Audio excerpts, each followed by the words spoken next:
اعوذ باللہ من الشیطان الرجیم، بسم اللہ الرحمن الرحیم۔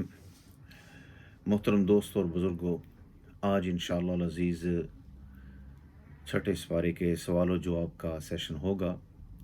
جیسا کہ آپ جانتے ہیں آج چھٹا روزہ ہے اور اسی مناسبت سے چھٹے سپارے کے سوال و جواب کیے جائیں گے انشاءاللہ العزیز۔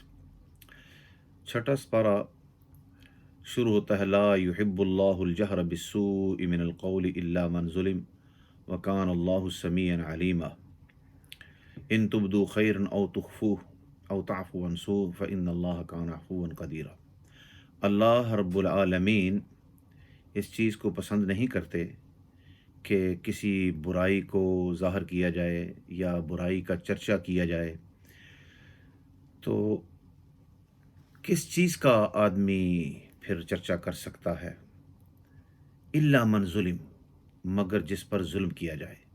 تو ظالم کے خلاف آواز اٹھانا، لوگوں کو آگاہ کرنا، حکومت وقت کو آگاہ کرنا یہ ضروری ہے، لیکن برائی کو مشہور کرنا، اب اس میں دیکھنے والی جو سب سے اہم ترین بات ہے کہ اللہ سبحانہ و تعالیٰ ڈزنٹ ایکسپوز اینی ون، کہ اللہ رب العالمین کسی کو ایکسپوز نہیں کرتا، ظاہر نہیں کرتا۔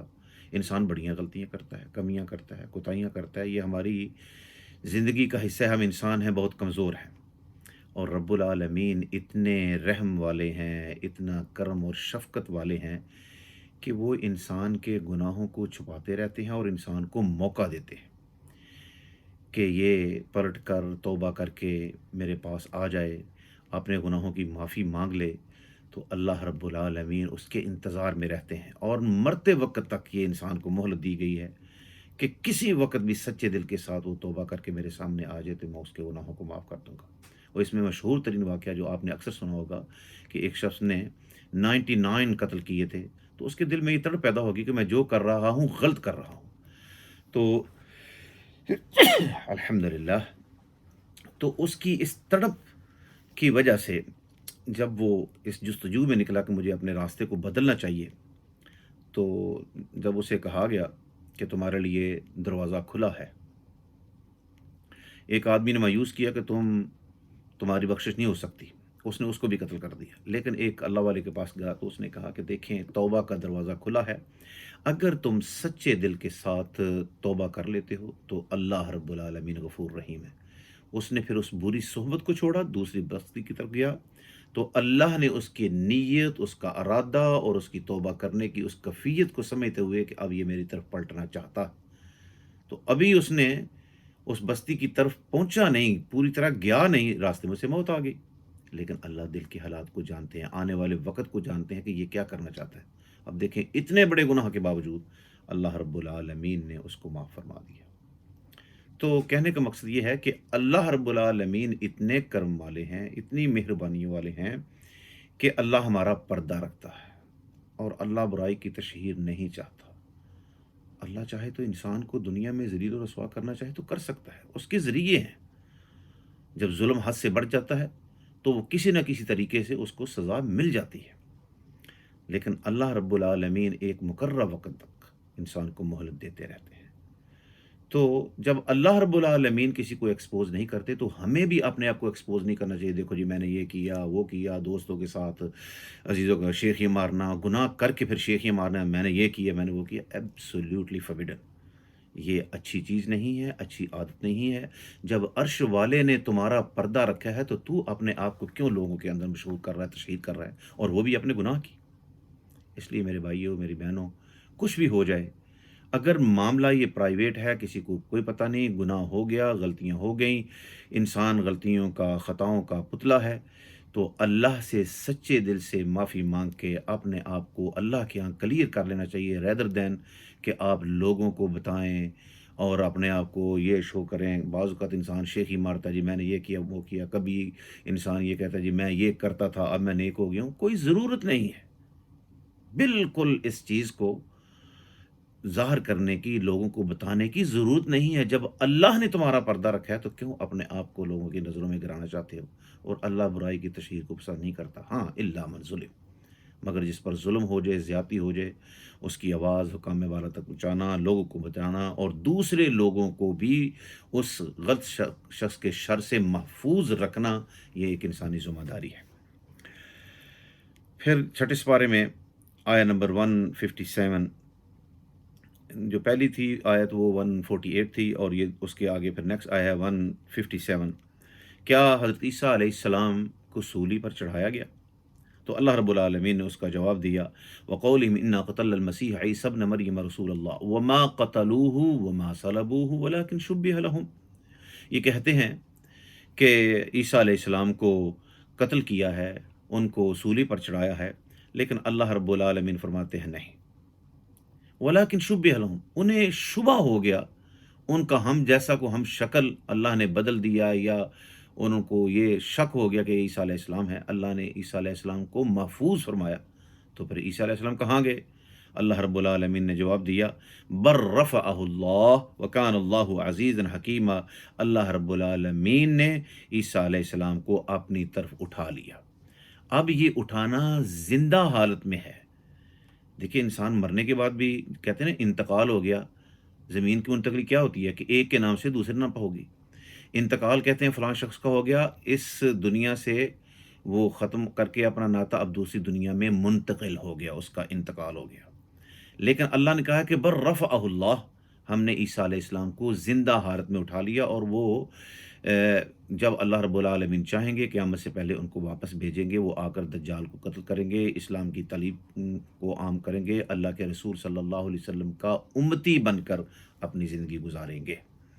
تو اللہ نے ان کو اٹھا لیا، بر رفعہ اللہ وکان اللہ عزیزا حکیمہ، اللہ رب العالمین زبردست حکمت والے ہیں۔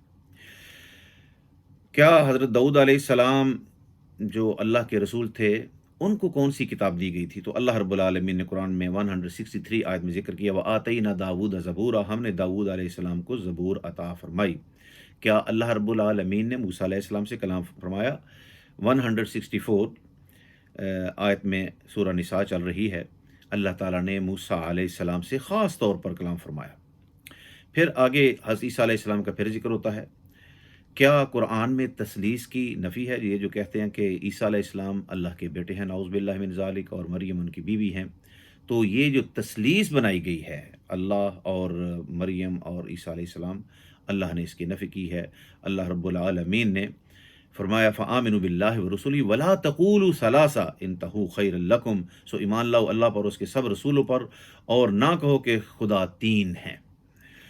پھر ایک اور سوال، کلالہ جس آدمی کی اولاد نہ ہو، لا ولد، اس کو کلالہ کہا جاتا ہے، اس کی وراثت کیسے تقسیم ہوگی؟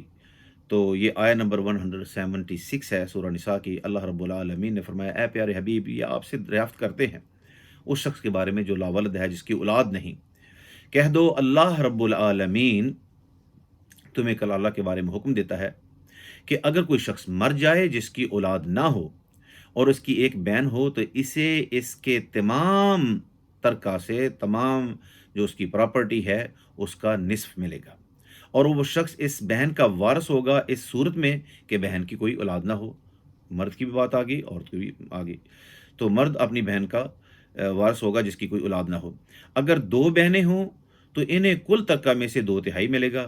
اگر مکس ہیں، چند وارث بھائی اور بہنیں ہیں، مرد اور عورت، تو ہر مرد کو عورتوں کے 2 عورتوں کے حصہ کے برابر ملے گا۔ تو یہ کلالہ کے بارے میں اللہ رب العالمین نے سنٹنس نمبر ہے 176 سورہ نساء میں اس کا ذکر کر دیا ہے۔ کیا مسلمانوں کا آپس میں تعاون ضروری ہے؟ اللہ رب العالمین نے فرمایا، یہ سورہ مائدہ سٹارٹ ہو گئی ہے، آیت نمبر 2، وَتَعَاوَنُوا عَلَى الْبِرِّ وَالتَّقْوَىٰ، نیکی کے معاملے میں، تقوی اور پرہیزگاری کے معاملے میں ایک دوسرے کی مدد کیا کرو۔ وَلَا تَعَاوَنُوا عَلَى الْإِثْمِ وَالْعُدْوَانِ، گناہ اور ظلم پر ایک دوسرے کی مدد نہ کرو، کوئی تعاون نہ کرو۔ اب ہمارے جو بھیڑ چال چلی ہوئی ہے، ہم اپنے تعلقات کو دیکھتے ہیں، یہ نہیں دیکھتے کہ حق کیا ہے، انصاف کیا ہے۔ تو اللہ رب العالمین نے فرمایا، تعاون نیکی اور اچھائی کے کام میں ہو سکتی ہے، برے کاموں میں ظلم نہیں ہو سکتا۔ ہمارے جو سسٹم چل رہا ہے کہ بس اپنی پارٹی کو سپورٹ کرنا ہے، اپنے قبیلے کو سپورٹ کرنا ہے، اپنی برادری کو سپورٹ کرنا ہے، خواہ وہ غلطی ہوں، یہ قرآن کے حکم کی نفی ہے۔ اچھائی کے کام میں تعاون ہو سکتا ہے، برے کام میں نہیں۔ پھر آیا نمبر 3 میں ہے کہ کون سے جانور اللہ رب العالمین نے حرام کیے ہیں۔ اللہ رب العالمین نے کلیئر فرما دیا، حرمت علیکم المیتۃ والدم ولحم الخنزیر وما اہل لغیر اللہ بہ والمنخنقۃ والموقوذۃ والمتردیۃ والنطیحۃ وما اکل السبع الا ما زکیتم وما ذبح علی النصب وان تستقسموا بالازلام ذالکم فسق۔ تم پر مردار اور لہو اور سور کا گوشت حرام کیا گیا ہے، اور وہ جانور جس پر اللہ کے سوا کسی اور کا نام پکارا جائے، اور جو گلا دبا کر یا چوٹ سے یا بلندی سے گر کر یا سینگ مارنے سے مر گیا ہو، اور وہ جسے کسی درندے نے پھاڑ ڈالا ہو مگر جسے تم نے ذبح کر لیا ہو، تو ایسی صورت میں وہ حلال ہے۔ اور وہ جو کسی تھان یا پرستش گاہ پر ذبح کیا جائے، یہ جو خانقاہ ہیں، یہ دوسرے جو دربار ہیں ان پر ذبح کیا جائے، اور جن کے حصے جوئے کے تیروں سے تقسیم ہوں، یہ سب گناہ ہے۔ تو اللہ رب العالمین نے یہ آیہ نمبر 3 میں سورہ المائدہ کی آیہ نمبر 3 میں ہر قسم کی اس کی جو وضاحت کر دی ہے۔ کیا دین مکمل ہے؟ الیوم اکملت لکم دینکم واتممت علیکم نعمتی ورضیت لکم الاسلام دینا۔ تو اللہ رب العالمین نے اسی آیت میں جو ہے وہ آیت نمبر 3 میں اللہ رب العالمین نے کلیئرلی فرما دیا کہ دین مکمل کر دیا گیا ہے۔ اب کسی کو کوئی حق نہیں دین کے معاملے میں کہ کسی چیز کا اضافہ کر دیا جائے یا کسی چیز کو کم کر دیا جائے۔ جب دین مکمل ہو گیا، اللہ کے رسول صلی اللہ علیہ وسلم کی شریعت مکمل ہو گئی، دین کے کام میں آپ کو ہمیشہ یہ دیکھنا پڑے گا کہ اللہ کے رسول صلی اللہ علیہ وسلم کا عمل کیا تھا، اللہ کے رسول صلی اللہ علیہ وسلم کی سنت کیا تھی، آپ کا طریقہ کار کیا تھا، صحابہ کا عمل کیا تھا، کیونکہ وہ سب سے بہترین لوگ ہیں جو اللہ کے رسول صلی اللہ علیہ وسلم کے صحابہ کرام ہیں۔ اب اللہ کے رسول صلی اللہ علیہ وسلم نے ایک حدیث میں فرمایا کہ تم میں سے جو شخص زندہ رہے گا وہ بہت سارے اختلافات دیکھے گا، اور آپ نے فرمایا beware of the innovations newly invented things in the religion of اللہ سبحانہ وتعالی۔ آپ نے فرمایا کہ اس چیز سے محتاط رہو، چکنے ہو جاؤ، جو تم میں زندہ رہے گا وہ دیکھے گا، اور دین میں انوویشن کا، بدعات کا اضافہ کیا جائے گا۔ بدعات دین کے معاملے میں یہ ہے کہ اللہ کے دین میں اس طریقے سے اضافہ کیا جائے جو اللہ کے رسول صلی اللہ علیہ وسلم نے نہیں کیا۔ تو انسان کہ یہ کر لو تمہیں زیادہ ثواب ملے گا، وہ کر لو تمہیں زیادہ ثواب ملے گا، نہیں۔ اللہ کے رسول صلی اللہ علیہ وسلم نے ایک طریقہ متعین کیا ہے، وہی دین ہے۔ مثلا بڑا سمپل سا ہے کہ ایک آدمی، ایک بچے سے بھی پوچھو، اس کے والدین اس کو نماز سکھاتے ہیں، قرآن سکھاتے ہیں، دین سکھاتے ہیں کہ بیٹا نماز میں سبحانک اللہم و بحمدک الحمدللہ سمیع اللہ لمن حمدہ سبحان ربی الاعلیٰ التحیات، اس کی جگہ پہ انسان اللہ اکبر کر کے الف لام میم شروع کر دے تو کیا اس کی نماز ہو جائے گی؟ حالانکہ وہ قرآن پڑھ رہا ہے۔ قرآن پڑھنا تو گناہ نہیں ہے۔ بات یہ ہے کہ قرآن پڑھنا گناہ نہیں، لیکن جس مقام پر، جس جگہ پر اور جس عبادت میں، نماز میں اس نے صرف قرآن پڑھنا شروع کر دیا، اللہ کے رسول صلی اللہ علیہ وسلم کے بتائے ہوئے الفاظ سبحانک اللہم و بحمدک الحمدللہ التحیات سمیع اللہ لمن حمدہ سبحان ربی، یہ سارا نماز کا پروسیجر جو میرے نبی صلی اللہ علیہ وسلم کا طریقہ تھا، اس نے اس طریقے کو چھوڑ کر اپنی عقل سے یہ شروع کیا تو اس کی نماز قبول نہیں ہوگی۔ کیوں؟ بے شک وہ قرآن پڑھ رہا ہے، اس کا عمل اللہ کے رسول صلی اللہ علیہ وسلم کے عمل سے اپوزٹ ہو گیا، مخالف ہو گیا، تو بجائے ثواب کی اس کو گناہ ملے گا۔ اب قرآن پڑھنا گناہ تو نہیں تھا، لیکن عمل کی مخالفت ہوگی۔ اسی طرح کوئی آدمی کہے کہ لو جی صبح کی نماز یا کوئی اور نماز میں رکعتیں زیادہ پڑھوں گا زیادہ ثواب ملے گا، نہیں۔ جو چیز دین کے اندر متعین کر دی گئی وہ چیز نہ کم کی جا سکتی ہے نہ زیادہ کی جا سکتی ہے۔ تو اللہ کے رسول نے فرمایا کہ تم اختلافات دیکھو گے، دین میں چیزیں ایجاد کی گئی ہیں تو تم بچ کے رہنا ہے، میری سنت پر عمل کرنا، میرے صحابہ کی سنت پر عمل کرنا، میرے خلفائے راشدین کی سنت پر عمل کرنا، تو تم اپنے آپ کو بچا لو گے۔ اب بعض اوقات انسانوں کو مغالطہ میں ڈالا جاتا ہے، دیکھیں جی اللہ کے رسول صلی اللہ علیہ وسلم کے دور میں مسجدیں کچی تھیں اور لوگ اونٹوں پر سفر کرتے تھے، خچروں پر سفر کرتے تھے، اب تم ہوائی جہازوں پہ سفر کرتے ہو، یہ بدعت نہیں ہے؟ یہ گلاسز وغیرہ یہ جو تم پہن رہے یہ بدعت نہیں ہے؟ اس وقت تھے، یہ اس وقت یہ کلین تھے۔ وہ اللہ کے بندو، یہ ایک دنیاوی ترقی ہے۔ آپ دیکھتے ہیں کہ فون نوکیا سے شروع ہوا، کتنے کتنے ماڈل آ گئے، یہ ایک دنیاوی ترقی ہے، یہ دنیاوی انوویشن ہے، ورلڈلی میٹر میں سائنٹیفک انوویشن ہے کہ نئی نئی چیزیں ایجاد ہو رہی ہے، اس کا دین سے قطعاً کوئی تعلق نہیں ہے۔ اب آدمی کہے جی اللہ کے رسول صلی اللہ علیہ وسلم اونٹ پر سفر کرتے تھے، میں اس دور میں بھی اونٹ پہ ہی سفر کروں گا، جہاز میں نہیں بیٹھوں گا۔ نہیں، یہ دنیاوی ترقی ہے، اس کا دین کے ساتھ قطعاً کوئی تعلق نہیں۔ دین کا معاملہ وہ ہے جو اللہ کے رسول صلی اللہ علیہ وسلم لے کے آئے ہیں، اور دین کو مکمل کر دی گیا۔ یہ آیت الیوم اکملت لکم دینکم واتممت علیکم نعمتی ورضیت لکم الاسلام۔ اب سوال یہ پیدا ہوتا ہے کہ اگر کوئی انسان مخلص ہے، عبادت کرنا چاہتا ہے، اللہ کا قرب حاصل کرنا چاہتا ہے، اللہ کے رسول صلی اللہ علیہ وسلم دیکھیں، آپ سے زیادہ ذکر کرنے والا کوئی نہیں تھا، آپ سے زیادہ عبادت کرنے والا کوئی نہیں تھا، آپ سے زیادہ اخلاق والا کوئی نہیں تھا، آپ دینی دنیاوی معاملات میں سب سے زیادہ اعلیٰ تھے۔ اللہ کے رسول صلی اللہ علیہ وسلم سید الانبیاء، سید ولد آدم، سارے آدم علیہ السلام کی اولاد کے سردار، نبیوں کے سردار، آپ جیسا کوئی نہیں، آپ کے اخلاق جیسا کوئی نہیں۔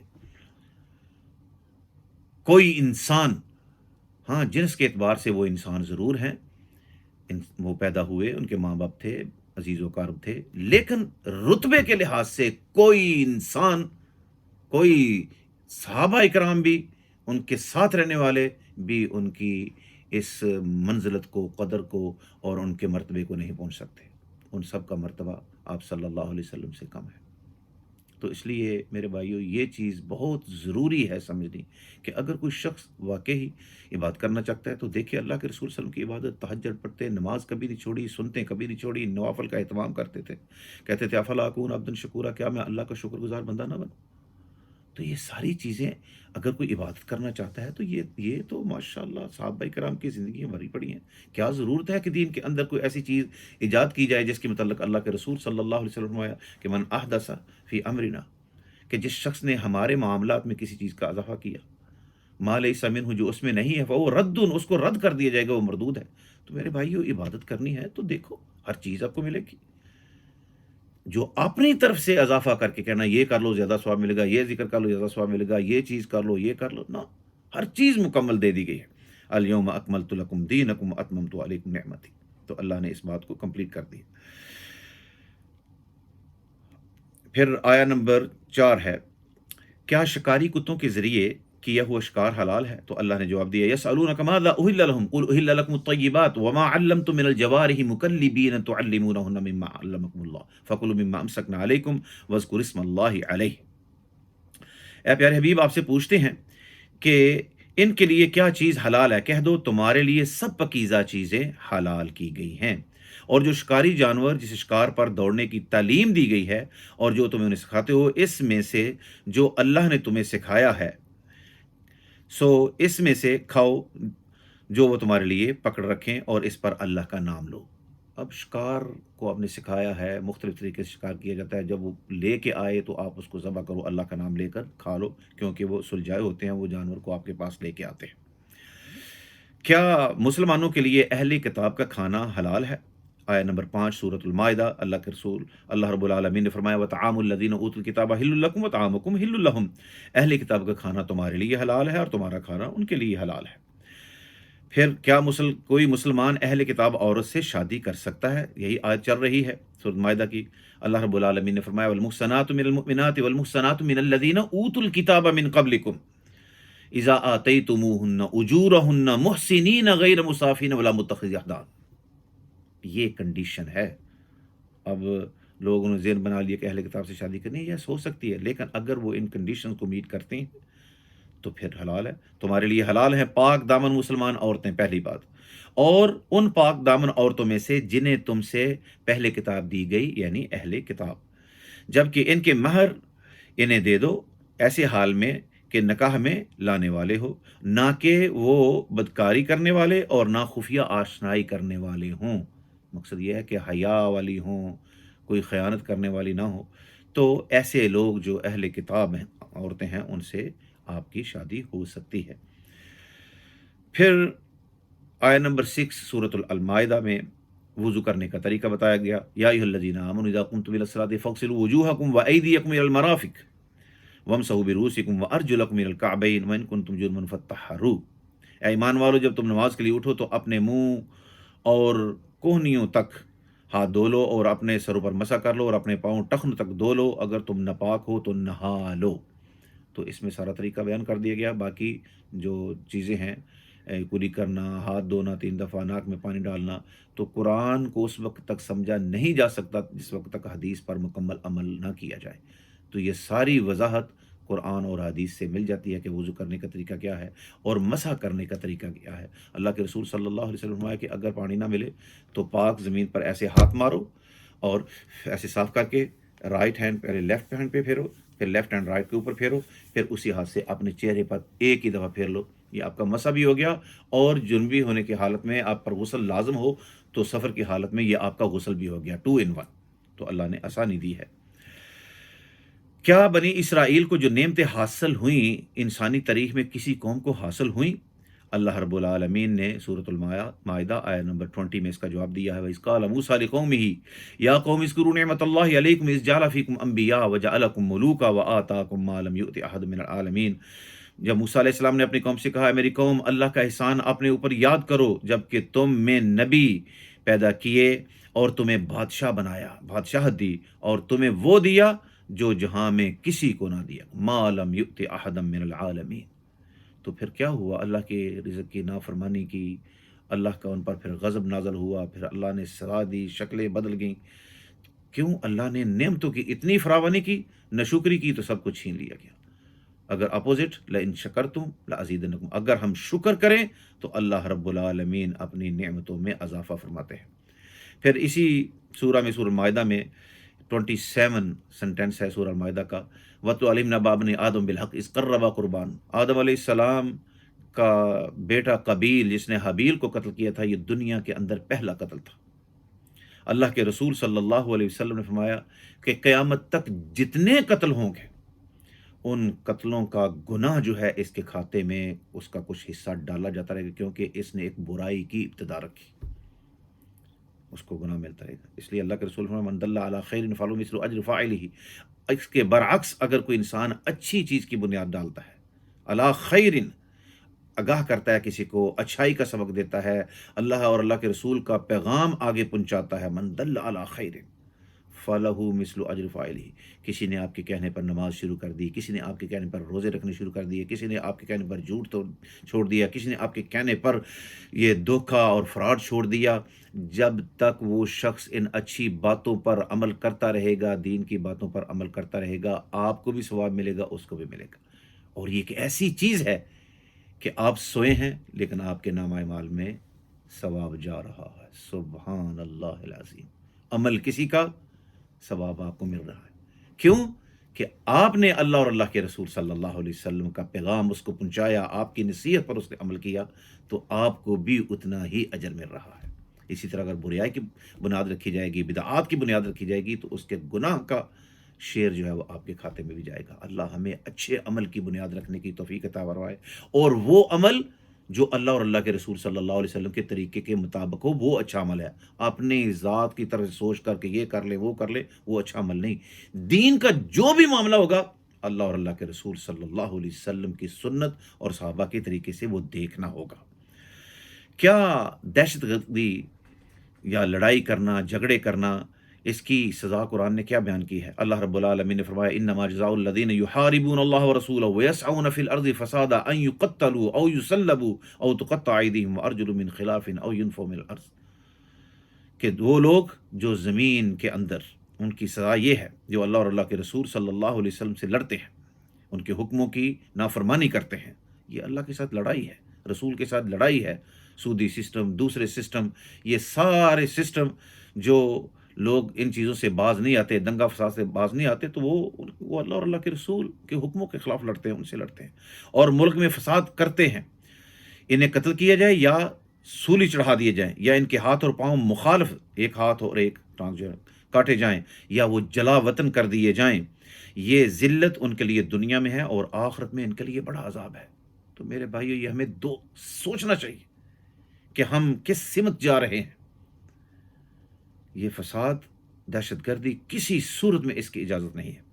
پھر آیہ نمبر 38 میں والسارق والسارقۃ فاقطعوا ایدیہما جزاء بما کسبوا نکال من اللہ، چور خواہ مرد ہو یا عورت، دونوں کے ہاتھ کاٹ دیے جائیں، ان کی کمائی کا بدلہ ہے جو انہوں نے کمایا، جو انہوں نے کیا، اور اللہ کی طرف سے عبرتناک سزا ہے، اور اللہ غالب حکمت والا ہے۔ یہ اسلامی سزائیں، بظاہر لوگ کہتے ہیں جی بڑی دردناک سزائیں، جہاں پر اسلامی سزائیں ہیں وہاں پر قتل بھی کم ہے، چوری بھی کم ہے، اور جن ملکوں میں یہ نہیں، سالانہ ایوریج نکالیں تو کتنے کتنے قتل نکلتے ہیں۔ یہ اسی وجہ سے ہے کہ عبرتناک سزائیں اللہ بڑا غفور رحیم ہے، بڑا ارحم الراحمین نہیں اس نے رکھی ہیں۔ تو یہ اگر سزائیں ہوں تو کوئی انسان جو ہے وہ پھر دوبارہ جرت نہیں کر سکتا۔ سوال 48 سورہ مائدہ، کیا انسان مختلف مذاہب میں جو تقسیم ہے وہ کیوں ہے؟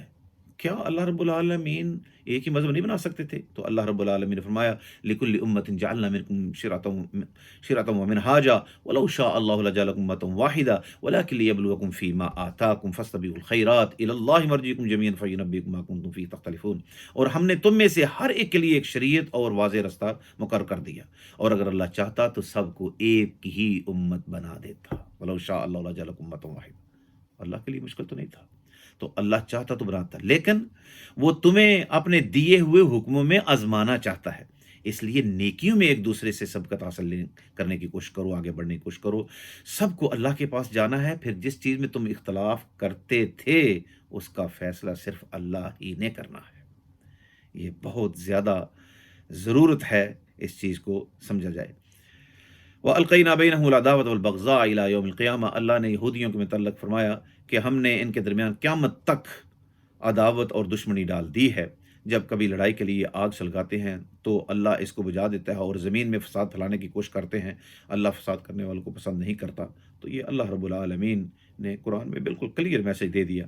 پھر آیت نمبر 82 میں اللہ فرماتے ہیں، کیا یہود و نصارہ میں سے اور مشرکین میں سے مسلمانوں کے لیے کون زیادہ بہتر ہے؟ لَتَجِدَنَّ أَشَدَّ النَّاسِ عَدَاوَةً لِّلَّذِينَ آمَنُوا الْيَهُودَ وَالَّذِينَ أَشْرَكُوا وَلَتَجِدَنَّ أَقْرَبَهُم مَّوَدَّةً لِّلَّذِينَ آمَنُوا قَالُوا إِنَّا نَصَارَىٰ ذَٰلِكَ بِأَنَّهُمْ قِسِّيسِينَ وَرُهْبَانًا وَأَنَّهُمْ لَا يَسْتَكْبِرُونَ۔ تو سب لوگوں سے زیادہ مسلمانوں کا دشمن یہودیوں اور مشرکوں کو پائے گا، سب سے زیادہ یہ دو لوگ جو ہیں، مشرک کسی حالت میں بھی شرک کرنے والا ہو تو وہ، اور یہودی وہ مسلمانوں کو زیادہ ٹف ٹائم دیں گے۔ اور تو سب سے نزدیک محبت میں مسلمانوں سے جو محبت کرنے والا ہوگا، سب سے نزدیک ان لوگوں کو پائے گا جو کہتے ہیں کہ ہم عیسائی ہیں، نصارہ ہیں۔ یہ اس لیے ہے کہ ان میں علماء و درویش ہیں، اور اس لیے کہ وہ تکبر نہیں کرتے۔ یہ چھٹے سپارے کی آخری آیت ہے۔ اللہ رب العالمین ہمیں دین کے مطابق عمل کرنے کی توفیق عطا فرمائے۔ اللہ یہ چھوٹی سی کوشش کو قبول فرمائے، اور جو لوگ بھی قرآن کی تشریح میں اپنا کردار ادا کر رہے ہیں، اللہ رب العالمین سب پر اپنی رحمت عطا فرمائے۔ قرآن کو پڑھیے، قرآن کو سمجھیے۔ رمضان مبارک کا بابرکت مہینہ ہے، تھوڑا پڑھ لیں، اس کو ترجمے کے ساتھ پڑھیں۔ تفسیرات بہت زیادہ اویلیبل ہیں، پڑھنے کی، سمجھنے کی کوشش کریں۔ اللہ آپ پر اپنی رحمت فرمائے، اپنے پر آپ کا علم اللہ رب العالمین اس میں اضافہ فرمائے، اور اس علم کے مطابق ہمیں عمل کرنے کی توفیق عطا فرمائے۔ وآخر دعوانا الحمدللہ رب العالمین۔ السلام علیکم ورحمۃ اللہ وبرکاتہ۔